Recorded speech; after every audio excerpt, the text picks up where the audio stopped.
예수께서 갈릴리 호수 건너편에 가다라 지방에 도착하셨을 때 귀신 들린 두 사람이 무덤 사이에서 나오다가 예수와 마주쳤다. 마을 사람들은 무덤에서 사는 그들이 너무나 사나워서 아무도 그 길로 지나다니지 못했다. 그런데 그들이 갑자기 예수를 향해 소리를 질렀다. 하나님의 아들이여, 우리를 어떻게 하실 작정입니까? 아직 때가 되지도 않았는데 왜 우리를 찾아와 괴롭히려 하십니까? 그때 마침 거기서 조금 떨어진 곳에 돼지떼들이 우글거리고 있었다. 귀신들은 예수께 애걸하였다. 당신이 우리를 쫓아내실 생각이라면 저 돼지떼에게로 우리가 들어갈 수 있도록 허락해 주십시오. 예수께서 들어가라 하고 허락하시자 귀신들은 그 사람들에게서 나와 돼지떼 속으로 들어갔다. 그러자 돼지떼는 비탈을 달려 내려가더니 물속에 모두 빠져 죽었다. 이 광경을 보고 돼지치던 사람들이 마을로 달려가 사람들에게 이 일을 알렸다. 그러자 마을 사람들이 예수께 다 달려 나오더니 예수를 보고는 자기네 마을에서 떠나달라고 간청하였다. 아멘. 하나님의 말씀입니다. 하나님께 감사합니다.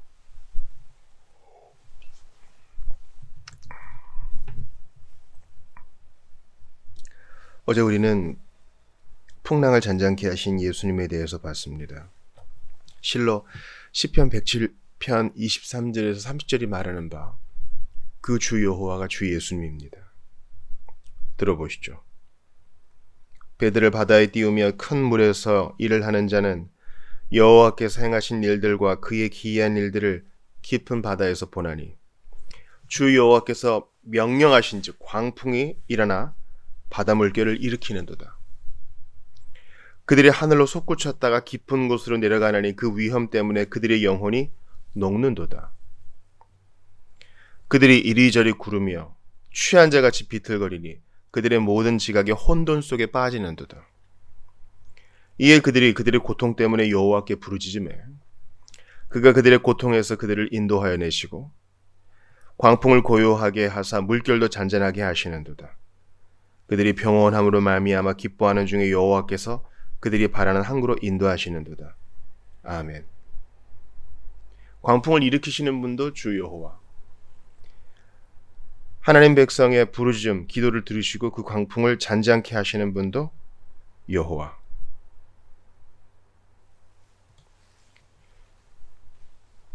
우리 예수님께서 그 여호와 하나님, 그 신성, 그 능력을 가지신 분이란 것을 복음서 기자는 우리에게 알려주고 있어요. 그러니까 이 장의 목적은 예수님이 질병을 정복하신다. 예수님이 바람과 바다를 정복하신다. 예수님이 귀신들을 정복하신다. 오늘 본문까지요. 이 정복하심을 드러냄으로써 그리스도의 신적 능력을 알려주는 것이 이 장의 목적이라 하겠습니다. 그러니까 여러분, 예수님의 그 능력, 예수님의 신성, 예수님의 엄위, 예수님의 통치하심 까닭에 우리가 그 복음의 메시지 까닭에 마음이 놓고 안심하며 소망을 가질 수 있어야 돼요. 이 거친 세상을 내 힘으로 부득부득 살아가다가는 우리는 제대로 생명을 누릴 수 없습니다. 오직 그 신성에 기대해야만 됩니다. 다시 시편 보세요. 이에 그들이 그들의 고통 때문에 여호와께 부르짖으며 그가 그들의 고통에서 그들을 인도하여 내시고 광풍을 고요하게 하사 물결도 잔잔하게 하시는도다. 아멘. 예수님은 난 모르겠다, 난 피곤해서 잠이나 잘난다, 이런 식으로 고문에 머리를 대고 주무신 것만이 아니었어요. 피곤하기도 하셨지만 그들의 부르짖음을 이끌어내시려고 잠잠고 계셨습니다. 그러니까 여러분, 하나님이 뭐 알아서 해주시겠지 하고 두 손 놓고 있는 게 신앙 좋은 거 아니에요. 애타게 주님을 찾고 또 찾아야 됩니다.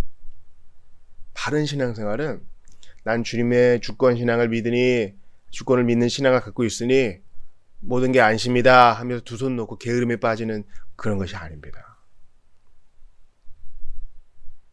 간절히 주님을 의지하는 우리 모두가 되기를 바라요. 오늘 본문을 통해 보았을 때 예수님이 이 풍랑을 뚫고 풍랑을 잔잔케 하시면서 갈릴리 바다를 건너가신 이유가 이 귀신 들린 사람 둘, 이들을 고쳐주시고 해방시켜 주시려고 간 것을 알 수 있습니다. 마가복음 5장과 누가복음 8장에도 이 기사가 실려 있죠. 이 귀신 들린 사람들이 너무 사나워가지고 무덤에서 살고 있고 사람들과 떨어져 살고 있고 아무도 이들을 어거하지 못했습니다.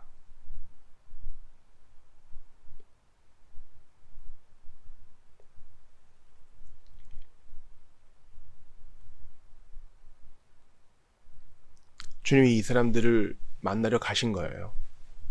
이 소수의 사람을 만나기 위해서 이 수고를 감당하신 것입니다.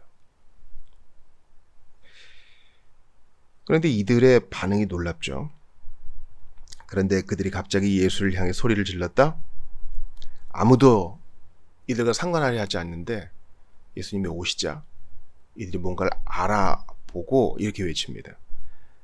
하나님의 아들이여, 우리를 어떻게 하실 작정입니까? 아직 때가 되지도 않았는데 왜 우리를 찾아와 괴롭히려 하십니까? 놀라운 진리를 함의하고 있어요. 첫 번째, 하나님의 아들이라고 부릅니다. 신앙 고백이 있죠. 사람이 예수를 하나님의 아들이라 부르면서도 정작 그와 아무런 관계가 없을 수 있습니다. 즉 입술의 신앙 고백이 전부가 아니라는 것이에요. 참 놀랍죠? 놀라워요. 귀신도 믿고 떠느니라. 그러니까 마귀도 하나님의 아들 예수님을 알고 인정해요. 알아도 본다고요. 우리보다 나을 수도 있어요. 문제는 하나님과 관계를 맺지 않고 회개도 안 해요. 오늘 본문이 우리에게 주는 아주 중요한 도전이 있어요. 너는 입술로만 신앙을 고백하느냐? 아니면 정말 그분을 따르느냐? 귀신도 그건 한다. 귀신도 신학 지식이 있고 귀신도 하나님의 아들을 알아보고 입술로 예수는 그리스도라 고백한다. 문제는 뭡니까? 나의 죄를 회개하고 그분의 뒤를 따르느냐? 나의 죄를 회개하고 온전히 그분을 섬기느냐? 아니면 그대로 있느냐? 이 차이입니다. 이 두 사람을 조종하고 통제하는 귀신들은 하나님의 아들 예수님을 인정은 하지만 또 두려워도 하지만 회개하고 섬기지는 않아요. 이게 마귀와 회개한 죄인의 차이입니다. 그러니까 우리가 어떤 사람을 평가할 때 말만 들어서는 안 돼요. 어떤 사람의 말을 들으면 그 사람의 속이 반드시 나오게 돼 있어요. 아주 예의주시하긴 해야 됩니다. 그런데요, 그 사람의 신앙 고백과 행동이 일치하지 않으면, 즉 회개와 믿음이라는 행동으로 드러나지 않으면 우리는 그 신앙 고백을 가짜, 마귀의 것이라고 진단할 수 있어야 합니다. 말이 청산유수라고 다 믿으시면 안 돼요.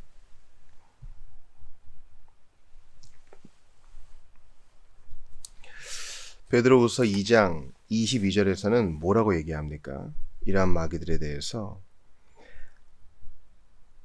하나님이 범죄한 천사들을 용서하지 아니하시고 지옥에 던져 어두운 구덩이에 두어 심판 때까지 지키게 하셨으며, 이들은 심판받을 자여 이미 심판을 받고 있는 자들입니다. 예수님께 나온 귀신들이 뭐라 그럽니까? 우리를 어떻게 하실 작정입니까? 아직 때가 되지도 않았는데 왜 우리를 찾아와 괴롭히려 하십니까? 이 때에 대해서 그들도 알고 있어요. 우리가 마지막이 있구나. 알아요. 이미 우리의 운명이 정해져 있구나. 안다고요. 참 놀랍죠. 아는데도 굴복을 안 해요. 잘 들으셔요. 이게 바로 악인의 특성이에요. 죄인의 특성이에요. 못 먹어도 고하는 거예요. 내가 질 줄 알아. 그러면 현명하게 항복하는 것이 올바른 싸움 아니겠어요? 근데 안 그래요. 끝까지 가는 거예요.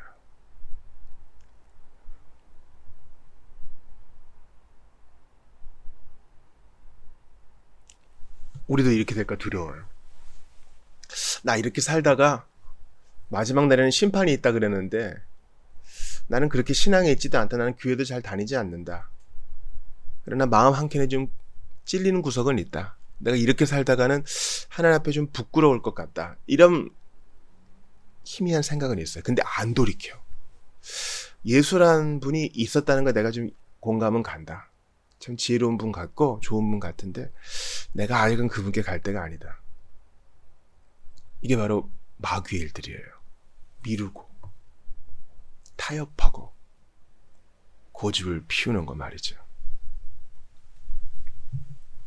그리고 이 두 사람을 통제하고 사로잡는 마귀가 이렇게 얘기합니다. 조금 떨어진 곳에 있는 돼지떼들, 바로 거기로 들어가게 해달라고, 허락해달라고 합니다. 애걸합니다. 그러니까 뭐 죄 용서에 대해서 애걸하는 게 아니에요. 회개하며 애걸하는 게 아니에요.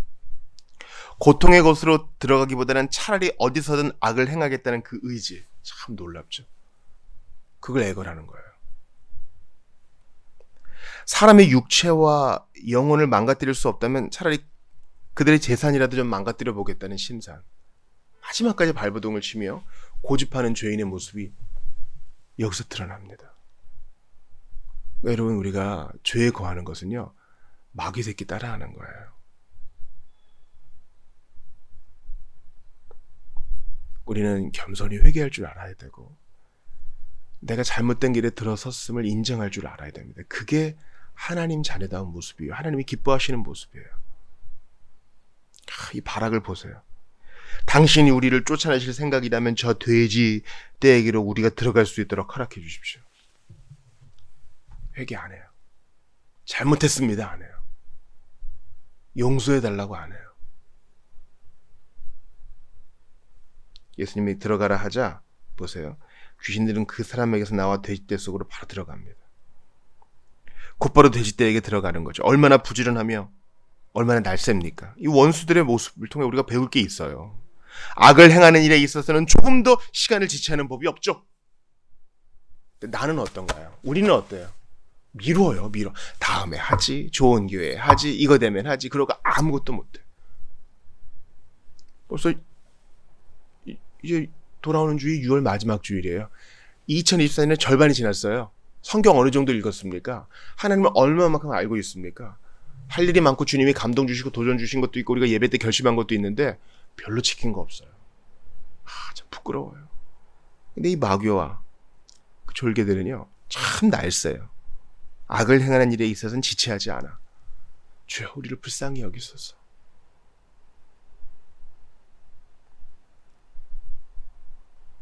이렇게 귀신의 무리를 통제하시고 다스리시는 주님을 통해 우리는 하늘과 땅 깊은 곳의 모든 권세를 가지신 예수님과 동시에 지옥의 열쇠도 가지신 예수님을 알 수 있어요. 천사도 그에게 굴복하고 악한 천사도 예수님께 굴복하고, 이제 우리 차예요. 우리도 그분께 굴복해야 돼요. 당신이 인도하시는 곳이라면 어디든지 가겠습니다. 그분이 우리를 인격적으로 대하실 때 순종해야 합니다. 근데 이제 이상한 일이 벌어지죠. 그 돼지떼가 비탈을 달려 내려가더니 물속에 모두 빠져 죽었습니다. 돼지들도 얼마나 놀랬겠어요. 이게 뭔가 꽉 하면서 그 바다, 우린 지난 시간에 이 바다가 악의 상징이요, 악의 초소라는 것을 유대인들의 관념에서 그랬다는 것을 볼 수 있어요. 거기 가서 돼지들이 몰살합니다. 돼지던 사람들이 마을에 달려가서 사람들에게 알리고 마을 사람들은 예수님께 와서 떠나달라고 간청합니다. 놀랍죠? 귀신 들린 두 사람이 노임을 받았는데 그것보다는 돼지를 더 아끼는 겁니다. 구원보다 돼지를 더 선호합니다. 그리스도와 그가 베푸시는 구원에 이르지 못하게 됩니다. 이런 이들이 얼마나 많은지 몰라요. 일단 나의 이익이 지금 무너진 거야.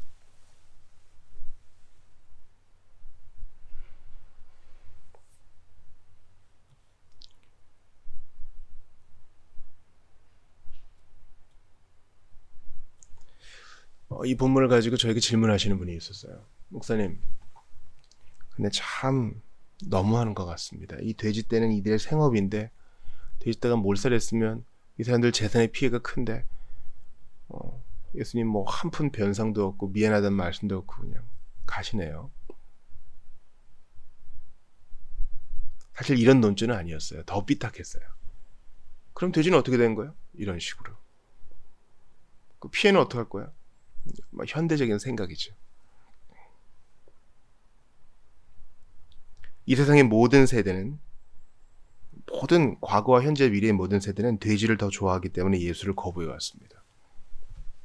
여러분, 갈릴리 건너편이잖아요. 갈릴리 바다를 건너서 유대인들은 돼지를 안 키워요.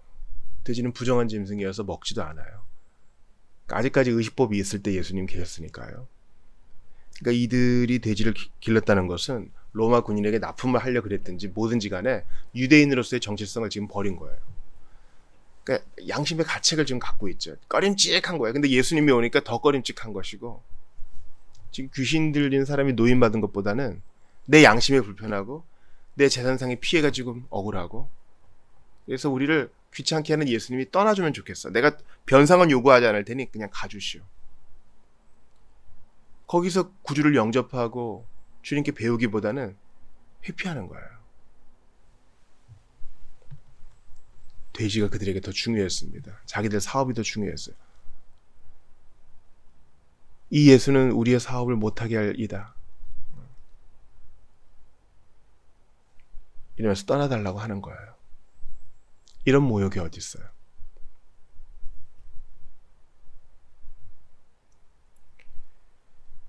묘지에 살던 귀신 들린 두 사람이 노임을 받았다. 이것 때문에 뭐 잔치라도 벌리고 기뻐해야 되는 거 아니에요?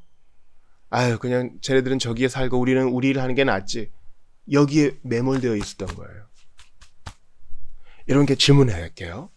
어떤 사람이 죄를 고백하고 그동안 자기를 묻고 있던 어둠의 세력에서 해방돼서 교회당에 왔어요. 신앙을 고백했어요. 그게 여러분 기뻐요? 혹시 만에 하나라도 저 사람 옛날에 저런 적이 있었는데 혹시 재발하면 어떡하지? 우리 애들한테 안 좋은 영향 끼치면 어떡하지? 이런 생각 하시면서 좀 경계하시는 분들이 있어요? 회개하셔야 돼요. 지금 뭐 하는 겁니까? 하나님의 생명이 우리 안에 있다면 나와 같은 자가 하나 더 늘어갔을 때에 하늘에 있는 천사들과 함께 기뻐해야 되는 거 당연한 일 아니에요? 근데 우리는요, 아주 이기적이고 우리 안으로 굽어있기 때문에 내가 받을 피해에 있어서 이게 방어적이에요. 우리한테 해코지하면 어떡하지? 또 재발해서 눈 뒤집어 까고 우리를 공격하면 어떡하지? 또 이상한 소리 내면 어떡하지?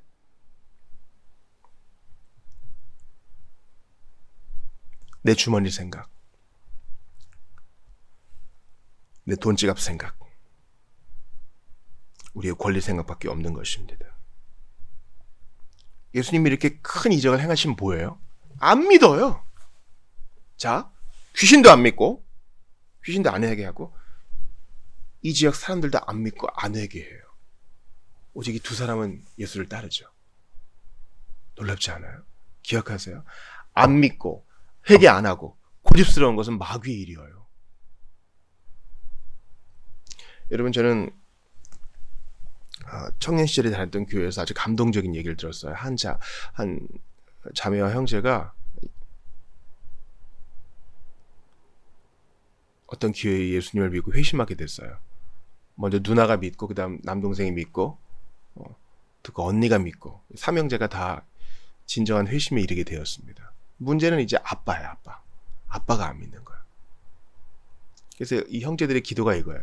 그때 아빠가 중고차 업체를 운영하셨는데, 아빠가 회심할 수만 있다면 사업이 망하게라도 해달라. 이 사업이 승승장구 있으니까 마음에 가난함이 없는 거 아니냐. 차라리 망하게 해달라. 이들은 그거 없으면 자기들 학교도 못 다니고 밥도 못 먹을 텐데 이 영혼이 너무 중요한 거예요. 그 기도는 응답을 받았고 사업도 보존을 받았습니다. 여러분께 하면 질문합니다. 어떤 영혼을 구원해 주세요. 이 사람을 구원해 주세요. 우리 가족을 구원해 주세요. 라는 기도에 여러분 더 중심을 쏟고 있어요. 아니면은 우리 사업 잘 되게 해주세요. 돈 잘 벌게 해주세요. 건강하게 해주세요가 더 큰 우선순위를 갖고 있습니까? 이거 스스로 대답하셔야 돼요. 뭐 영혼의 구원도 좋지만 그래도 뭐니 해도 돈이지. 돈이 있어야 하나님 영광 위에 살 거 아닌가. 이런 명분으로 우리는 세상을 좋아해. 부끄러워해야 돼요. 우리는 예수보다 돼지를, 하나님의 복음보다 돈을, 그리고 하나님 나라보다 음녀의 매끈한 입술을 더 좋아합니다. 아니라고 그래도 우리 행동이 그걸 증명해요. 당장 우리 관심이 하나님 나라와 그 영광, 주님 지금 하시는 일들이 아니라 세상 일에 매몰돼 있잖아요. 우리는 세상을 좋아해요. 신앙생활 하면서 스킬을 배워요. 세상을 좋아하지 않는 척, 교회에서는 경건한 척, 아픈 마음도 없고 이게 문제라는 문제의식도 없어요. 하나님이 정하신 제단 옆에 아시리아에서 배운 제단도 하나 딱 놓고 양다리 걸치는 거예요. 깔끔하지도 않아요. 이게 우리 모습이에요. 그리고 예수님 떠나달라 그래요. 난 예전대로 살 테니 떠나달라 그래요. 복음이 우리의 삶을 좀 바꾸려고 그러고 우리의 삶을 급진적으로 바꾸려고 그러거든요. 그때 거부해. 난 나대로 살 테니 이 정도까지만 하시라고. 아니요. 그럼 우리 이 사람들이랑 똑같아지는 거예요. 유대인들은 돼지와 귀신이 동일한 종에 속한다고 생각했습니다.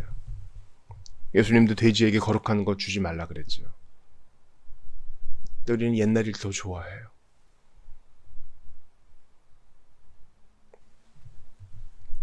욥기 1장 7절을 한번 볼까요? 거기 보면은 이 땅을 두루 귀신들이 다닌다 그래요. 오늘도 이 사람 저 사람을 그들이 사로잡아서 그들의 생각을 통제하고 하나님의 것들을 좋아하지 않게 조종할 수 있어요. 그런 이들에게 우리가 복음을 전해야 됩니다.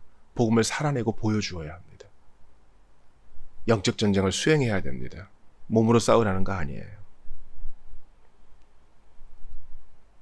마태복음 25장 41절에 보니까 또 왼편에 있는 자들에게 이르시되 저주를 받은 자들아 나를 떠나 마귀와 그 사자들을 위하여 예비된 영원한 불에 들어가라. 회개하기를 거부하고 내 삶대로 살기로 했으니 떠나달라고 했던 자들은 다 이 왼편에서 영원한 불에 빠지게 됩니다. 사랑하는 여러분, 결정합시다. 예수님과 그분이 하시는 일에 대한 매력에 빠지게 하소서. 영혼 구원이 더 귀한 이름을 깨닫게 하소서. 내 돈과 내 기득권과 내 가정과 내 사업체만 지키려다가 생명과 경건에 속한 모든 것 잃어버리는 일이 없도록 도와주십시오. 여러분 사활을 걸고 이것 때문에 이것 갖고 기도하셔요. 주님이 지금도 당신의 일들을 이루시는데 거기에 대해 환호하기보다는 기뻐하기보다는 당장 내 돈, 내 이익, 이 땅의 일들에만 매몰되는 우리에게 주님은 이 본문을 통해서 경고하십니다.